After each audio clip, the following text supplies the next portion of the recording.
not conscious of their wrongdoing. That's effectively the I didn't know defense, which my understanding isn't a defense. If I'm in a 50 zone and it's come down from a 90 zone, I didn't realize the speed changed. I wasn't conscious of my wrongdoing. That is not going to get me out of a ticket. If you want to be subjecting people in the state to this kind of treatment, you don't get the right to be like, oh, sorry, we didn't know our guidelines that well, we'll train better. You need to have every single officer that's going to be doing that so well drilled, like understanding this so well. And that onus is on the police to do that. If you haven't done that, there's no excuse being like, oh, it was just a bit ambiguous. I don't know. Because of the nature of the searching and what that does to people, I think you lose that right to, just be like, oh, we'll try again and be better. Gentlemen, this is Democracy Manifest. Which is, of course, Cam, you remember maybe one or two music news ago. It's been a while. We're doing a music news. Hello, everybody. Hello, everybody. We are doing a music news. We've had a few weeks of just interviews just because of the way schedules and release timings stacked up. So we hope you have enjoyed them. But we are back in music news territory. And Cam, you remember one or two music newses ago, I was sitting there before we started recording. I think the end of our conversation made it into the start of that episode. And I was like, there was somewhere that I was recently. Right. Yes. And it was, and I was there. I thought it was a shop, and I was like, and they were just playing just an unreal roster of Australian music, like song after song. Like there was nothing but Australian music for the entire time I was there. Your theory was Audi, and then we were like, but Audi don't really play music at the shops. Like it's a pretty quiet environment, which is, I suppose, if you get overstimulated very easily, particularly if you go to Coles or Woolies and it's quite busy, it's quite a nice, difference. But yeah, you couldn't remember where you heard this Australian music. No, I couldn't. I couldn't remember where. And then, not the weekend just gone, but the one before, my dad and his partner came up to visit me after my birthday, and we went to the Beachcomber in Toukley, and we were having a couple of beers there. And then it came back to me, and I went to the toilet, and I was in the toilet, and I was like, it was here, because I had been there with a friend previously. So I just wanted to use this opportunity to shout out the Beachy, because they have a really good playlist of Australian music, and I've been there several times, and kind of since that first time and now, and they are playing it, Australian music kind of regularly. Constantly, nothing but. And I was like, that's really good to hear, really good to hear. So shout outs to the Beachy in Toukley. And I'm really happy to have been able to close that case in my mind, because it bothered me more than it should have. You were even out at dinner, and you sent me a voice memo saying, hey, I'm out at dinner, I'm at the Beachy, and I've just remembered this is where we are. This is where I was and where they play Australian music. So absolutely shout out to the Beachy. But can I just say, when I got that memo, I almost shat my pants, because your wonderful partner Jade had organised a surprise birthday for you the next night at the Beachy. And you sent me the voice memo. I'm at the Beachy, and I was like, shit, have I got the day wrong? It's a surprise birthday tonight. But it was the following night. So you backed up at the Beachy, and to your point, Aussie music was playing on that Saturday night as well. So shout outs to the Beachy. Shout out. God, I cannot. This is a bad omen for what's going to happen for the next hour or so today. But shout outs to your wonderful partner Jade as well for organising a great evening, and shout outs to you for turning 30. So happy birthday. People seemed a bit happier with my birthday post this year. Yes, thank you very much. And yes, massive shout outs to Jade, who arranged this big surprise birthday and managed to keep me none the wiser. It was honestly the most heartwarming thing ever. I was so happy. So that was unreal. And yes, the posts. I mean, it was still graphic in a way. Like when I showed Jade, and you had a similar response when you showed your wife Ella. Jade just goes, "You guys are fucked." Which is, in our world, I think, the most positive response we could get. Yeah. That means we're being true to ourselves. Yeah, that's like, okay, we've done a good job. If our partners are approving, but also saying you're fucked. It's like, okay, we've done the right thing here. We're on the right track. Yes, I agree wholeheartedly. But good fun with that birthday post. I was honestly, when I saw it, like after we filmed it, I saw it, I was like, I did a pretty good impression of being dead, I thought. You did because when great. I'm laying there, I'm like, okay, how do I look dead? And then I splayed my limbs in a way that was, somewhat convincing. I think so. You did great. My wife was very critical on my acting, which the opposite to really my acting. It's not great. I even said to you when we were walking back into the studios after recording it, I was like, well, I couldn't be an actor. That's for sure. But I actually thought it was quite good. We do have a second take of that video. Maybe we'll upload it to our Patreon or put it somewhere else for people to see. But shameless self-promotion. Yeah, check out our Patreon if you want sometimes early, not usually early, but ad-free content for sure, and maybe some exclusive stuff like our unposted birthday video for Eamonn. But that's right. It's been, as Eamonn said at the top, a few weeks since we've done this, so there is quite a lot of news to dive into. We don't know, we've got a few stories prepped, but in all likelihood we'll get through one because the first one is quite a beefy one, and it's sort of an update on something we spoke about a month or two ago, maybe even longer. It was September last year we spoke about it. Was it really? Yeah, it was. No, it was not. It would have been September. It probably would have been October actually, because the case was towards the end of September. Hang on, I can get this information. Let me look at my spreadsheet. It can't be that long ago. It was. Unless we were really late to the news cycle for that one, but I'm pretty sure. Hang on. We spoke about it in November, music apparently. news document. In November, we spoke about it. I've got State Gov strip search, music news. And we also spoke about the federal government protecting AI copyright. See, I've got In the actually same the one. 8 music news 8th of the 10th, 2025, which is 8th of October on the document itself. Oh, okay. So Well, maybe- in the spreadsheet, I've got it down as November. The 6th of the 11th was when that episode was published. God, anyway, we're going to have to dig into it. Either way, it was last it year. was not a month or two ago. It was definitely last year. It was towards the end of last year. But basically, the story that we brought you at that time was a pretty landmark case revolving around a topic that we've spoken about at length for years on Homebrewed. And that is how the New South Wales Police have been strip searching people. We've spoken about this since our early days on radio, and there was, a particularly, I would say, egregious period of strip searching happening between from about 2018 to 2022, which is what the class action we're going to talk about concerns. But this particular case revolved around a lead plaintiff. Her name is Raya Meredith. And Raya Meredith was subject to a strip search on her way into Splendour in the grass as a 27-year-old in 2018. Now, this was the lead case in a class action suit.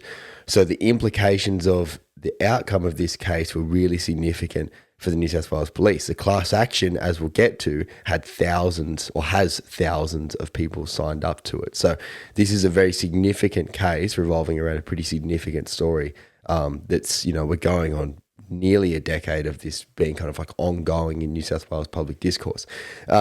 So where we're at currently is towards the end of last week, the New South Wales Court of Appeals held a 2-day hearing to determine whether the state of New South Wales would be able to appeal that landmark 2025 class action ruling on strip searches at music festivals. I might just jump in here. I think it would be pretty evidential based on the headline of this podcast and what we've already discussed, but there will be some sort of graphic descriptions throughout this episode. So just a warning for anyone, if this isn't sort of something you'd like to be listening to, then, you're welcome to skip past this episode. We won't hold it against you because, we're talking about some pretty serious and some heavy stuff, and there will be some sort of descriptive, I was going to say language, but we will just be describing, some of the incidents as well. So just a warning at this point in the pod. Yeah, it is pretty confronting. Thank you, Cameron. I thought about that when I was preparing for this and then completely forgot about it. So We're a team. really That's what we glad. do at Homebrewed. Yeah. But yeah, definitely some confronting content ahead, FYI. But we thought we'll give a bit of a timeline to now, just to catch everybody back up. Like there is a previous music news episode we released somewhere between October and November last year. If you do want us to go into it, we went into a lot more detail about that initial case itself, but we'll give you a bit of a fill in now. In July of 2018, while trying to enter Splendour in the grass, Raya Meredith was pulled aside to be strip searched when a sniffer dog sniffed in her direction before walking on. So this part I found really interesting. I didn't actually note this when we initially reported on it, but it didn't sit next to her, which is like, the kind of common sniffer dog, positive sniff kind of assertion, whatever you call it. It actually just sniffed in her direction and walked on. For whatever reason, the police then determined that she needed to be strip searched. So that's like kind of first red flag. The 27-year-old, she was 27 at the time, and postpartum, she was taken into a makeshift tarpaulin tent where a female officer asked her to take all her clothes off, bend over, bare her bottom, drop her breasts, and remove her tampon. At one point, a fellow male officer walked in unannounced, which I think, is another big no. All of that is horrendous, but another big no-no. The search, as they often do, found no drugs and nothing else illegal. Yeah, so that's, as you sort of mentioned, that's the I suppose the main incident around the main plaintiff in this lawsuit. And then between 2018 and 2022, New South Wales Police are alleged to have conducted thousands of similar searches. Most of them they often at music festivals as well. And if it's not obvious, they are strip searching for drugs. That's, part of, and we've spoken about this a lot, over the pod, not only about the inefficiencies of, police sniffer dogs and the indecencies and long-term trauma that can come out from strip searching, but also how ineffective they typically are. But during this period, 2018 to 2022, strip searches were also regularly conducted at commuters at Sydney Central Station. And I often recall this when we were on radio. We were discussing this story at the time, and we had a male listener call up. He would have been in his 40s, I think he said he was, and he was stopped at Central Station for a strip search. And he was, saying how humiliated he felt and how, he just... he even carried a little bit of trauma around it. And this is him as a 40-year-old male. If you're a young woman at a festival, I can imagine that's amplified, heaps higher than what you have to, because, and this isn't, I don't want to try and make anything more out of it, but as men, we walk through life with, much more safety than what women typically do. And it's what we've spoken about with music venues and safety and, walking alone at night. Just look at Audrey Griffin and that terrible tragedy as well. If Audrey was a male in that situation, I dare say that she wouldn't have been attacked in the same way. So this is why I'm trying to highlight that a male feeling that way, you can only imagine that you can definitely multiply that feeling for females in similar scenarios. Yeah, absolutely. And just also worth highlighting how ridiculous it was that, during this period, commuters who were just trying to get to and from work every day were often pulled aside at train stations, forced into tents in the middle of Central train station, and forced to take their clothes off for police. It's just a ridiculous overreach of police powers during this period, of which, there's to this day kind of still defending, which I just think is absurd. But anyway, this 2018 to 2022 period is crucial. It concerns the class action, of which there are thousands of applicants. And the class action specifically relates to music festivals. So not so much, as I understand it, the strip searches at Central Station, as egregious as they were anyway. But I just thought that worth noting for a bit of context. Then in September 2025, this is what we reported on. So lead plaintiff Raya Meredith, whose experience we spoke about just earlier, she was a lead plaintiff. She brought her own case and then was a lead plaintiff in a class action against New South Wales Police. She won her case and was awarded $93,000 in damages. Of that $93,000, $43,000 were in compensation, and $50,000 were in aggravated damages, which is going to be important when we speak about this appeal. She was also entitled to exemplary damages. The figure, though, had not yet been determined at the time of the ruling. She was represented by Slater and Gordon and the Redfern Legal Centre. Now, critically in that case, just days before the class action hearing began, police admitted in court documents that its strip search of Raya Meredith was unlawful and unjustified and ignored laws protecting her rights.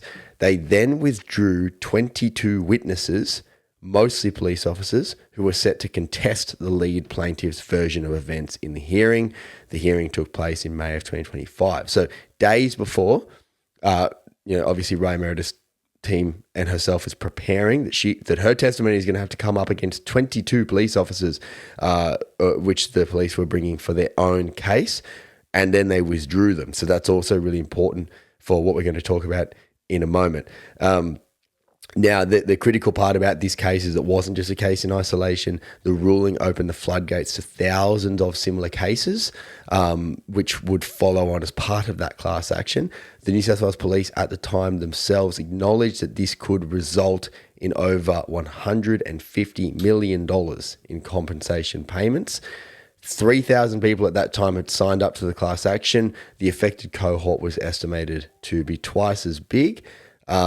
And we know, if you're getting 3,000 people who are like aware of the class action, signing up to it, conscious of that process, you could comfortably double the amount of people who are affected by it, who just might not be aware, might not have wanted to, for whatever reason, to sign up to the class action. So we're talking about thousands of people who are affected in this way. And it was being screamed at police the entire time this was happening that this is unjustified, ridiculous, probably unlawful, and they continued to do it.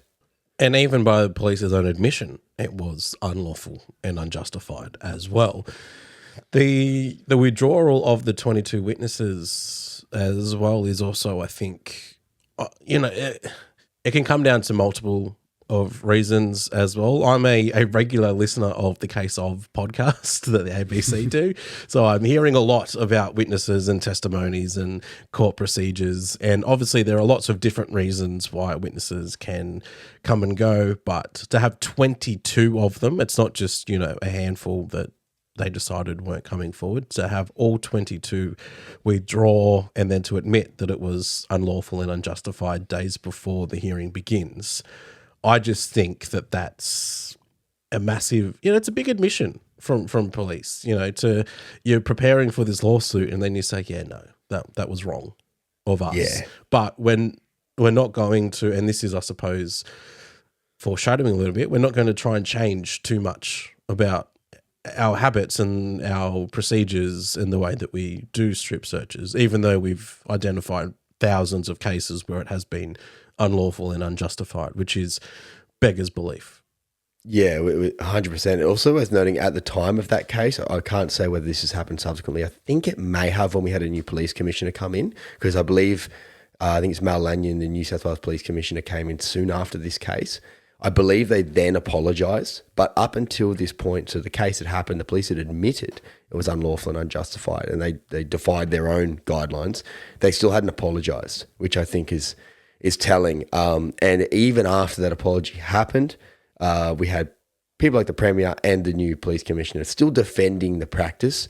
And, we've spoken about it in other contexts since that a lot of the really unhealthy practices of supposed drug detection, which actually cause a lot more harm, which has been found time and time again by millions, not really millions, but so many inquiries, investigations, whatever you want to call it, really high level inquiry. And they're still not really too keen to change practice, which I think is crazy. But on the case of the 22 witnesses being withdrawn, this happened days before, and I believe it happened, they've gone, well, look, this wasn't legal. This went against their own guidelines. Therefore, we can't now vigorously defend the actions of the police, so we're withdrawing everybody.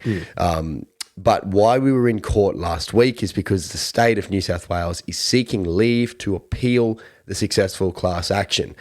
Now, Cam, I also am a fairly regular listener to the Case Of, and as its stated aim is to inform and educate Australians on their own legal system. Correct me if I'm wrong, but I believe that I have learnt from that show that you can only you can't just appeal anything. You can't just appeal because you just want to have another go at the case. In an appeal, you have to actually find where errors were made by the successful side.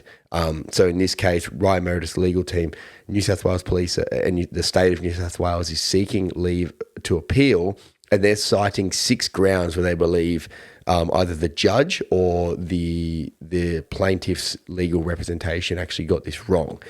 So I was reading about this in preparation, but I couldn't find anywhere that actually listed these 6 grounds. So I actually pulled up the court documents themselves, and I will say from the outset, I have interpreted them, as responsibly and as best I can, but there is a lot of language in these documents that I just could not quite understand. So I will give my best interpretation of these things. I think I've done a decent enough job. I'm not saying things that weren't there, but there are things that are there that I'm not going to speak about here because I couldn't comprehend it because I'm not a lawyer. And that is by design as well. I did legal studies in high school, year 11 and 12, and I remember our legal studies teacher saying to us that the way that laws are written, or cases such as this when they're appealing, or the outcomes, everything is written in lawyer speak. Like, lawyers speak their own language, and they do that. So when regular folk like you or I try to understand, or we need help with the law, we have to go to a lawyer to help break down that speak. It's a genius business method from the lawyer community. I commend them for that. But it does mean when folk like Eamonn and I are trying to go through actual legal documents and to break it down and deliver outcomes and verdicts and, reasons for appeals to you, we're doing it at our, the best we can as non-lawyers. So it makes it a little bit difficult, but I commend you for going through that process, Eamonn. Yeah, thank you. It's so true because I was reading it and I was like, man, lawyers earn their money because I don't know what this means. And you can see, but it's a system by design, as you say.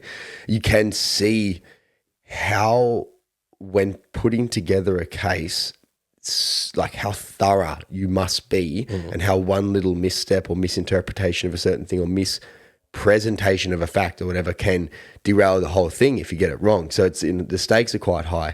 But I did, as I said, I couldn't find anywhere that kind of stated these grounds, and I thought for our sake, it's worth stating them. We're not going to spend heaps of time on each one, but I thought I'll just run everybody through them. So the first ground of appeal is the construction of LEPRA. Now, LEPRA is the Law Enforcement Powers and Responsibilities Act. It's the legislation that governs kind of how the police do their job, what they can and can't do. So that's what LEPRA is. So the state of New South Wales is contesting assertions made by Miss Meredith's legal team around LEPRA guidelines for strip searching, what it says you can and can't do. We may get to this a little bit later, but one of the ones that I kind of read was that, there's this debate around whether police can use their hands to move the body in order to search, and the police have said, well, if someone's got their arms folded and refuse to reveal what's in their armpit, the police can do that, whereas when it comes to a naked body, where can they and can't they touch to move certain parts of the body? There was assertions made by Miss Meredith's legal team that are being contested with regard to those distinctions. The second one is aggravated damages. Now, I spoke about this a little bit earlier.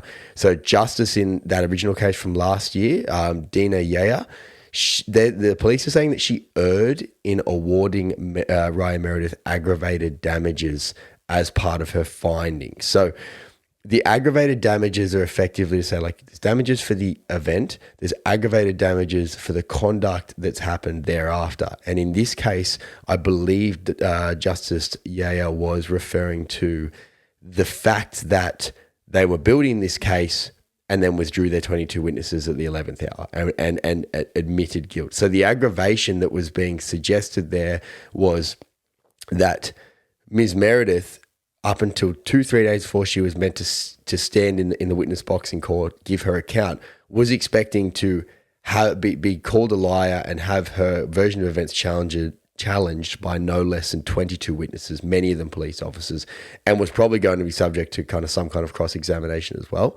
So the kind of mental toll that took and how it affected the preparation of the case for Ms. Meredith specifically and her legal team to then have that all ripped away at the last minute, that would have been an emotional roller coaster, which I 100% agree with. It sounds terrifying having to stand up there and kind of give your account and then be subject to like ridicule or questioning or being called a liar or having a version of events challenged. So that was kind of, as I understand it, part of the aggravated damages part that was awarded by the judge in that case.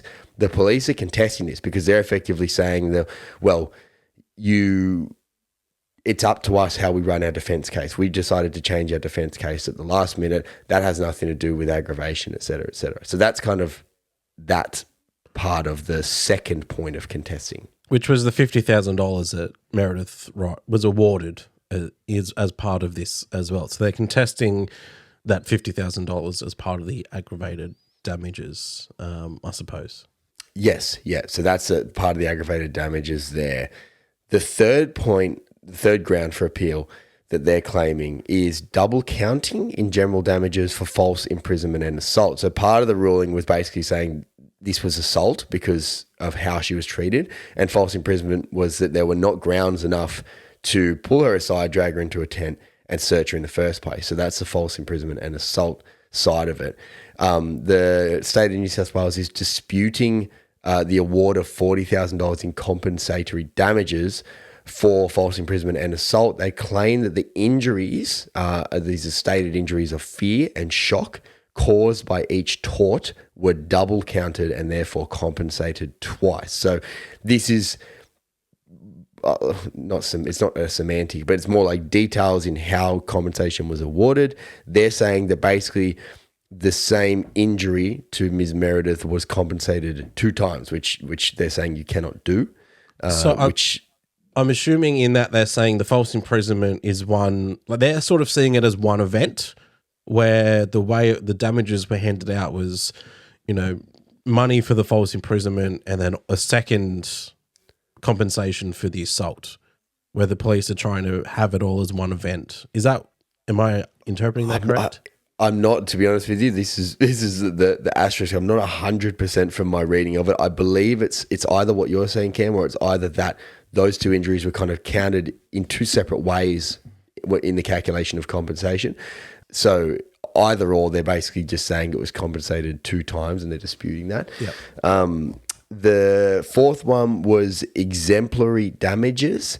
Now, this is exemplary damages that were awarded but weren't calculated at the time of the ruling. The police are saying, or the state of New South Wales is saying that they're contesting that exemplary damages were warranted in the first place because they're saying the police involved were not conscious of their wrongdoing at the time, among other things. Now, I think there's an argument to be made for the recklessness of it, and I also think, the enforcing of your own guidelines, teaching your own officers how to do things properly, there's still recklessness there. But anyway, that's part of the exemplary damages. There's more to kind of all of these points. I'm just picking the parts that I could kind of reliably interpret. Not conscious of their wrongdoing. That's effectively the I didn't know defense, which my understanding isn't a defense. Like being naive or negligent or unaware of, like, if I don't know I'm in a 70 zone and I'm doing 80, that is not a defense. I wasn't conscious of my wrongdoing because I thought I was in a 70 zone, even though the speed limit is 80. That is not if cops pull me over, that would not be a defense. Give it a go and cite their own case if it happens in the future. Well, maybe I should have used a more extreme example. If I'm in a 50 zone and it's come down from a 90 zone, like you see, and I'm still doing 90 in that 50 zone, I didn't realize the speed changed. I wasn't conscious of my wrongdoing. That is not going to get me out of a ticket. No, highly unlikely. So, and that's where I mean, like, you ought to have known better. And this is the argument that's been made throughout this experience over the last 8 years or so with the strip searching is people have been calling from the sidelines for a long time going, I don't think you can really do this, or this is reckless, or you should know better. And there's been very little movement, until recently within the police to kind of change their ways. How that works in the legal context, I am not sure. These might be very specific points that are contestable. The fifth ground for appeal is limitations. Now, this was tricky for me to understand. The Limitation Act sets the legally mandated deadlines for initiating legal proceedings. I'm not going to say anything more than there is alleged errors in the use of that act. And the sixth ground is incorrectly expressed answers to common questions 1, 6, and 7. Now, this one I really didn't understand. I read it like 3 or 4 times. I just couldn't understand exactly what they were saying. I think it's a claim of incorrect process in how the case was presented. But I'm not going to say anything more on that because I don't want to muddy the waters. So they're the 6 grounds for appeal. The big ones that are being focused on are those aggravated damages and the construction of lepra. So kind of the first 2, or 3 if you include these kind of debates over compensation. But they're the 6. I think, like, obviously for the police, because it was $93,000 that was awarded. Obviously for the police, $93,000 is not money they want to lose. From a state government perspective, it's a drop in the ocean. It's 5 cents under the couch cushion. But so part of me is like, I'm really curious as to why they are challenging so much of the compensation. They're effectively trying to reduce Miss Meredith's compensation by, say 70 roughly. This isn't exactly the number, but it's 50,000 for the aggravated damages. They're also contesting the double counting in the 40,000 amount. So if you chop that in half at 70,000, they're trying to reduce her compensation by, which I just think is like, when they admit they've done the wrong thing and then they're going back trying to take more money off the person, that's horrible. But I believe overall they're trying to pick this case apart as best as they can because they know that standing behind Raya Meredith is at least 3,000 other people with similar experiences who are going to want to be compensated and have their cases heard and acknowledged in some way. Yeah, I'd imagine this, it could even be, not necessarily they want that $70,000 back. It could be to try and reduce damages from potential future lawsuits as well. Like, this will set the precedent, as, the awarding of the $90,000 has done. That has set the precedent. If they can reduce that precedent by $70,000 per case, next time, if someone comes forward, that is now the precedent for the damages that they are owed. That is my understanding of, that's my assumption perhaps of why they might be going after the damages more so than the actual facts of the case, more so because they've admitted that there was unlawful and that it was unjustified and that it was wrong. And as you said, they need to have actual things to appeal. It can't be, like you said before, it can't just be, well, I didn't like the outcome of that. Let's just appeal and roll the dice and see if I get a different outcome next time. It's, these are the 6 grounds that we think were misjudged or, weren't done in a timely process as per, the Limitations Act and all of this sorts of stuff, right? Like, these are very specific examples that they need to appeal. And I would almost liken, I don't know if you've heard about this case, that Patagonia, the sort of outdoor clothing company, and there's also a trans influencer, and their name is Patagonia or something like that. And the Patagonia, the company, are suing Patagonia, the influencer, because they, for using trademarked material and the like, and the influencer was pushing back on some of the grounds of the lawsuit. And Patagonia, the company, are saying, we don't like this. I think they're suing the influencer for $1 or something. They are. And they're saying, we're not trying to punish you. We just need to protect our brand from future, because if we let you slide, the next person who uses it more maliciously, then, there's no real legal framework for us to be able to go after them. So we're going after you for $1 just so we can protect our branding and our entity from future, theft and fraud and the like. So I don't know if I'm on the right track here, but I'm assuming that's where police are appealing the damages, is to try and limit future lawsuits.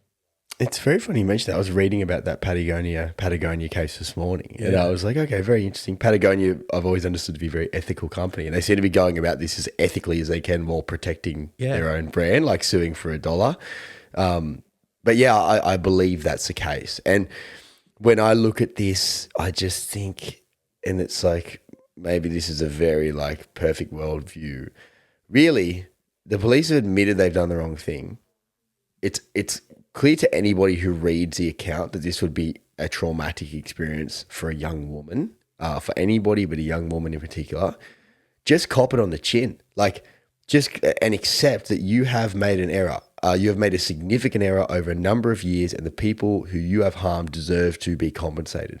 It's such a bad, horrible look that they're trying to chop away at the compensation, because I don't think they can really have any grounds to appeal the outcome of the case. They don't seem to be doing that here, because they themselves had admitted in the days before that it was unlawful. They didn't follow their own guidelines. So it just looks like the police, who are meant to be here to serve and protect us, they're meant to be the people that make you feel safe. When they haven't done that, when they've done the exact opposite of that, they're then trying to chop down the person who's taken them on and challenged them, and they're trying to chop down the compensation for that person, and they're trying to pay everyone else who they've done that to so much less. I just think it's obviously such a bad look. That's one side. The other side is, of course, they're going to do that. They're going to have lawyers. They're going to try and protect their financial interests as best as possible and pay out as less. But I feel like from a public perception point of view, for building a stronger public relationship and, and respect between you and the public, for them to have just copped this on the chin and said, you know what, we've made a big error. We're not going to do this again, and we are going to compensate the people that we've wronged, would look a lot better, if not, benefit their balance sheet. Yeah, well, as we know, the court of public perception is obviously different to the actual courts, and I suppose we'll see what comes of this.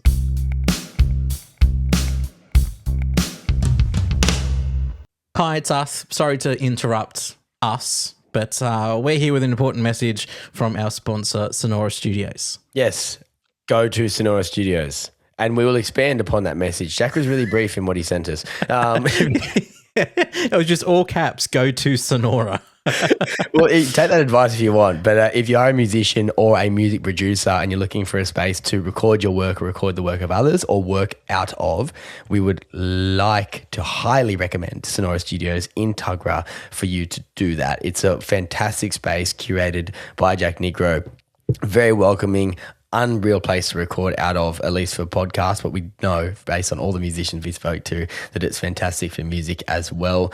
It's got everything, a very well-designed, well-thought-out place with some of literally the best producers in the country and some of the best bands in the country frequenting it. So do check out Sonora Studios if that is what you're looking for.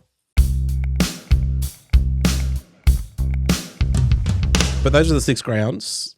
On Friday, Meredith's lawyer, Justice Gleeson SC, which is short for special counsel, one of the many things I have learnt from listening to the case of, they said that they told the court that the judge was right to award aggravated damages because Meredith quite reasonably thought up until just before the hearing she was going to come and have these officers say she's a liar, which is effectively what you outlined before, Eamon. So that's which was at the second ground was aggravated damages. And if I can just add on that basis quickly, so the case was meant to go for 20 days of hearings, and when those witnesses were removed by New South Wales Police, I think it came down to 4. So you just put yourself in the shoes of Raya Meredith here, what she is going to have to endure and be up against, and how she's going to have to present for that long and be involved for that long. I don't understand how you can contest the aggravated damages thing, because them changing that case the 11th hour when they knew they'd done the wrong thing, like that was obviously had a significant effect on the preparation and the emotional state of Raya Meredith leading up to that. Sorry, I just wanted to add that in because the day count change is significant.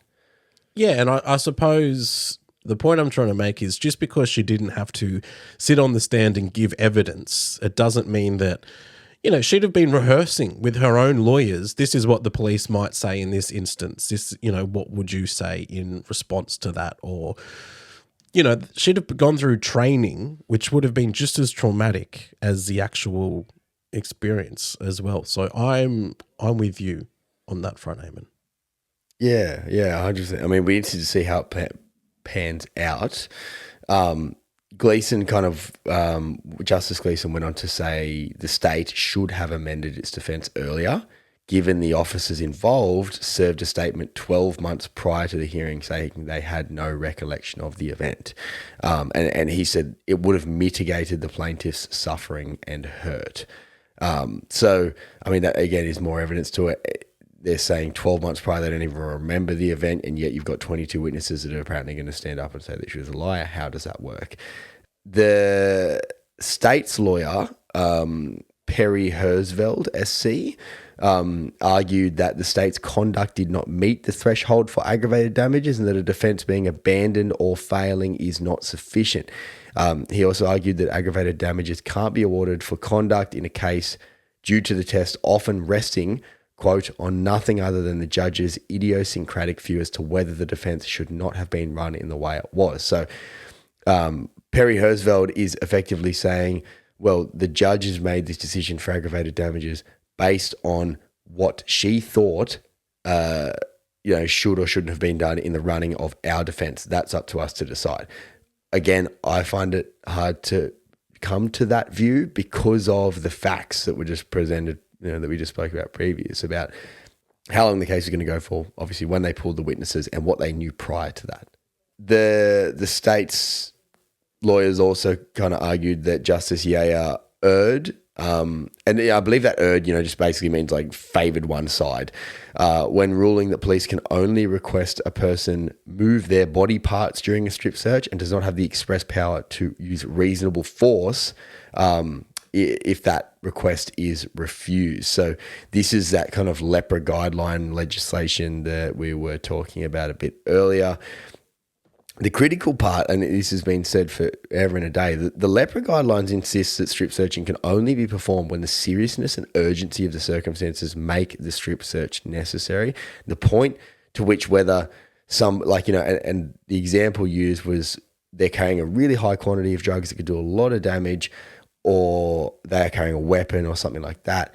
However, we've seen that these strip searches are used consistently over time at festivals or at Central Station when a drug dog that is statistically likely to be wrong 70% of the time sits down next to you.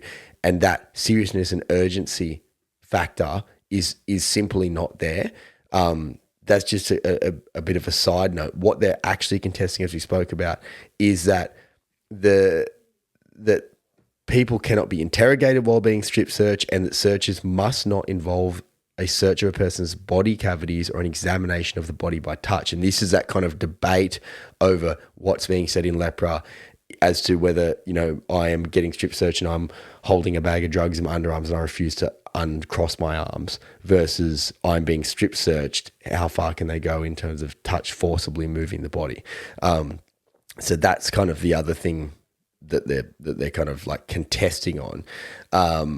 So the case is ongoing. I believe it was just the 2 days of hearing, and a ruling is yet to be determined. So we will bring you the kind of outcome of that and report on it, from then on. But obviously, as we've mentioned, this is significant because the outcome of this case, I don't think you can stop the class action in that, the police did the wrong thing. But they're really trying to cut down a lot of grounds for compensation at the very least, or grounds for other cases being brought that may not have been as egregious as Raya Meredith, but, still might be part of the class action. That might cut some of them out. So, yeah, I think it continues to be a really, really bad look for the New South Wales Police and the state of New South Wales, because we've seen Premier Chris Minns, be very, very hesitant to be critical of the police's actions. And I really think that, the public perception court, as you mentioned before, Cam, would benefit greatly from, our institutions putting their hand up, saying we've done something wrong and committing to being different, rather than, contesting victims to the nth degree to try and reduce how much they have to pay them. Yeah, after admitting fault as well. This is the big thing it's not like they're contesting the evidence. They've admitted to all of the wrongdoing.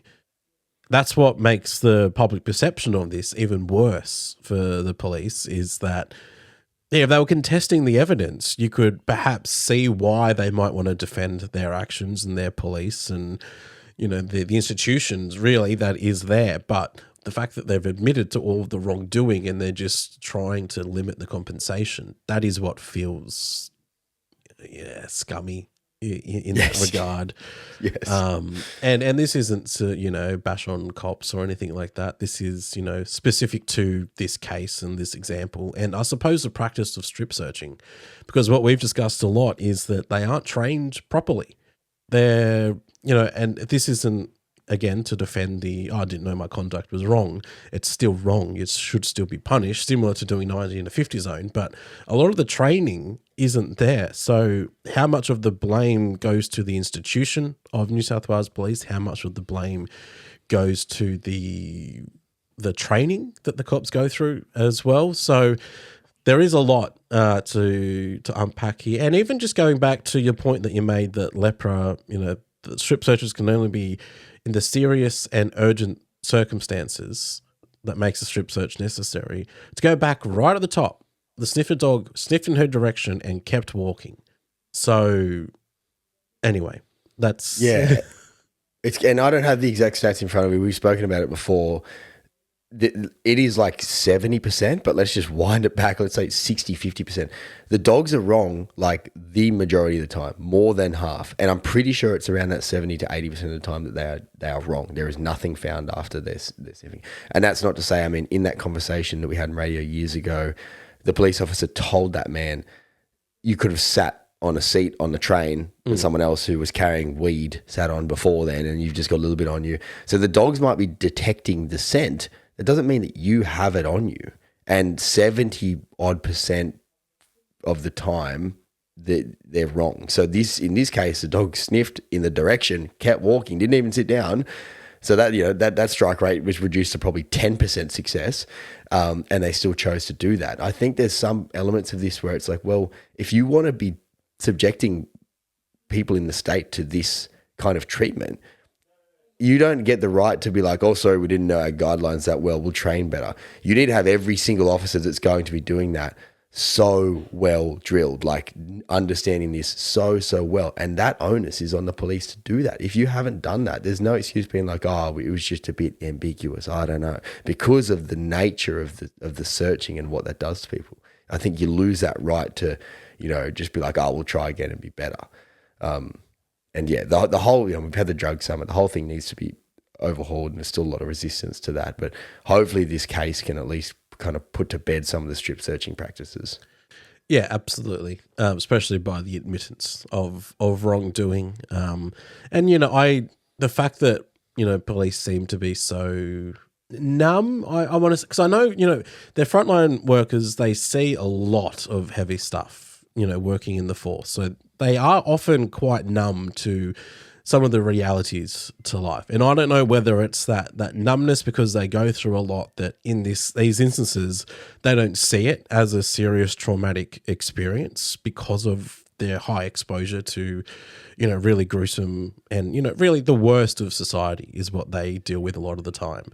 But in these instances, for the strike rate to be so low, to still be, as you said, putting people through these really traumatic things, something does need to change. And hopefully that this, all the evidence that we've heard can sort of start to bring a lot of that change for the better good of people.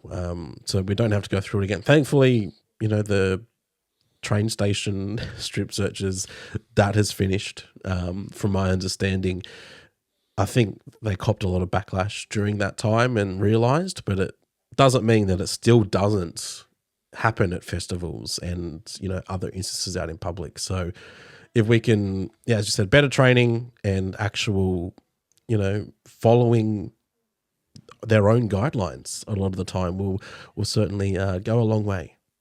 Yes, absolutely. So as you said, we'll bring you more information on this case as it comes to hand. Again, you can go, if you want to hear a bit more about that initial case, you can go back to our music news episode in October or November of last year. It'll be in the title, so you'll be able to see it pretty easily if you want a bit more context to this case initially.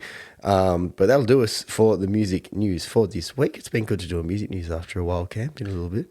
It has been. As I said, we had a couple other stories prepped which we don't have time to get into, so we might try and get to those next time, if, there's not any other big stories in the next week or two, which, there typically is, because there's always a lot happening in the world that we tried to keep you up to date with. So thank you very much for your time today, this afternoon, this evening, whenever you're listening to this, because it's a podcast. Wow. Mind blown. But we will see you in the next one. That we will. See you later.